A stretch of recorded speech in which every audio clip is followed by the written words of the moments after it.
இன்றைக்கான கர்த்தருடைய வார்த்தையை நாம் கேட்கலாம். Let us listen to the word of God for today. அபிஷேகத்தின் அவசியம். The need for the anointing. அபிஷேகத்தினுடைய அவசியம் என்ன? What is the need for the anointing? ஏசாயா 52 அதிகாரம் 6வது வசனம். என் ஜனங்கள் என் நாமத்தை அறிவார்கள். Isaiah 52 verse 6. Therefore my people shall know my name. என் ஜனங்கள் என் நாமத்தை அறிவார்கள். My people shall know my name. என் ஜனங்கள் என் நாமத்தை அறிவார்கள். My people shall know my name. ஆண்டவர் என்ன சொல்வார்களா? அறிந்து கொள்வார்கள். அறிவு என்று சொல்லும்போது இந்த உலகத்தில் பல காரியங்களை நாம் அறிந்து கொண்டிருக்கிறோம். The Bible says that my people shall know my name. When we talk about knowledge in this world, in this earth, we come across lots of things to know. ஏன்னா பிள்ளைகள் படிப்பின் அறிவை கற்றுக்கொள்கிறார்கள். பல காரியங்களை, அல்லது வேலைக்கு போகிறவர்கள் வேலையை பற்றியதான அறிவை கற்றுக்கொள்கிறார்கள். We acquire knowledge in different stages of life. Children acquire knowledge for studying. When we go to work, we learn certain new things there as well. அவர்கள் அறிந்து கொண்டே இருக்கிறார்கள். We keep on adding on to our knowledge. ஆனா தேவன் என்ன சொல்றார்? என் நாமத்தை அவர்கள் அறிவார்கள். But the Bible says, but God says here that my people shall know my name. என்னுடைய நாமத்தை அறிவார்கள். என்ன? எனக்கு தான் தெரியுமே, அவருடைய நாமம் இயேசு என்று எனக்கு தெரியுமே. நான் என்ன புதிதாக என்ன வேற என்ன நான் அறிய வேண்டும்? You might think, or you might tell me, I already know that the name of my God is Jesus, but what else do I need to know more? அதை தான் நாம் இன்றைக்கு பார்க்க போகிறோம். சங்கீதம் 92:10. The first point is Psalms 92:10. என் கொம்பை காண்டாமிருகத்தின் கொம்பை போல உயர்த்துவீர், புது எண்ணெயால் அபிஷேகம் பண்ணப்படுகிறேன். But my horn shall thou exalt like the horn of an unicorn. I shall be anointed with fresh oil. என் கொம்பை காண்டாமிருகத்தின் கொம்பை போல உயர்த்துவீர், புது எண்ணெயால் அபிஷேகம் பண்ணப்படுகிறேன். My horn shall be exalt like the horn of an unicorn. I shall be anointed with fresh oil. முதலாவது ஆண்டவர் என்ன சொல்கிறார்? இந்த நாளிலே, இந்த மாதத்திலே ஆண்டவர் நமக்கு என்ன சொல்கிறார் என்றால், நம்முடைய கொம்பு என்று சொல்லும்போது நம்முடைய தலையை தேவன் உயர்த்துவேன் என்று ஆண்டவர் சொல்கிறார். Firstly, we see that the Lord says that he will lift our heads like the horn of an unicorn. To that height he will lift our heads. புது எண்ணெயால் அபிஷேகம் பண்ணப்படுகிறேன். And then the Bible says I shall be anointed with fresh oil. அதை எப்படியாக ஆண்டவர் செய்கிறார்?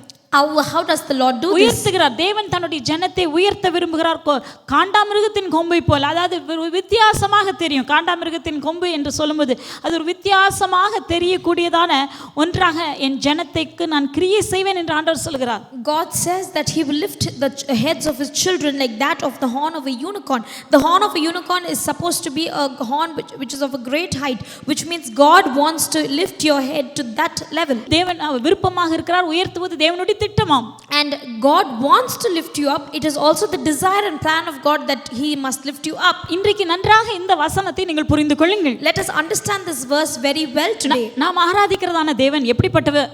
How is this God whom we serve? வேதம் சொல்லுகிறது, இஸ்ரவேலின் தேவனுடைய சட்டைகளின் கீழ் நாம் எல்லாரும் அடைக்கலமாய் வந்திருக்கிறோம். The Bible says that we have come under the refuge of the Holy One of Israel. அவரிடத்திலிருந்து நமக்கு நிறைவான பலன் நமக்கு உண்டு. We are going to receive a fullness of blessing. ஆண்டவர் அந்த நிறைவான பலனை கொடுப்பதற்கு தான் நம்மை அழைத்திருக்கிறார். God has called us to give us that fullness of blessings. உங்களில் ஒவ்வொருவருக்கும், ஒவ்வொரு அழைக்கப்பட்டதான தேவ பிள்ளைக்கும் பூரணமான பிரதிபலனை தருவதற்கு தான் தேவன் நம் ஒவ்வொருவரையும் அவர் அழைத்திருக்கிறார். And God has called each and every one of us so that he can give us that fullness of blessing. அந்த பூரணமான ஆசீர்வாதம், நிறைவான காரியங்கள் நடக்கும் பொழுது நம்முடைய கொம்பானது, அதாவது நாம் உயர்ந்தப்பட்டதான நம் நிலைமையிலே நாம் இருப்போம்.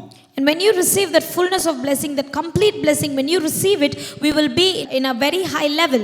ஆனால் அந்த நிலைமைக்கு நம்ம வர வேண்டுமானால் தேவன் நம்முடைய வாழ்க்கையில ஒரு காரியம் செய்ய வேண்டும். But if we need to reach those great height, God has to work certain things inside our life. புது எண்ணெயால் அபிஷேகம் பண்ணப்படுகிறேன்.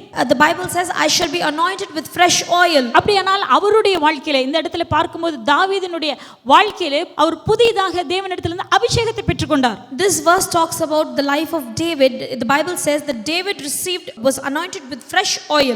அந்த புதிய அபிஷேகமானது அவருக்கு அவசியமாக இருந்தது. And this fresh oil was necessary for David.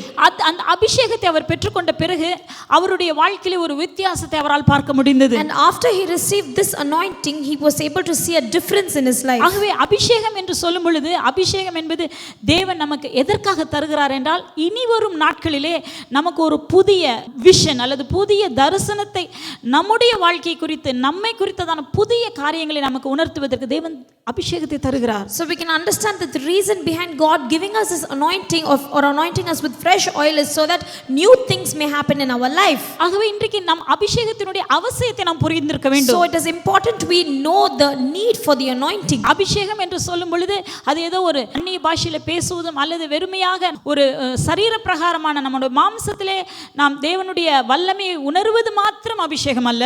Anointing doesn't just end with talking and speaking in tongues or physically receiving or feeling the anointing in your flesh. அபிஷேகம் என்று சொல்லும்போது நம்முடைய வாழ்க்கையை அது மாற்றுகிறது. Anointing is something, when you receive the anointing, it is something that will change your life.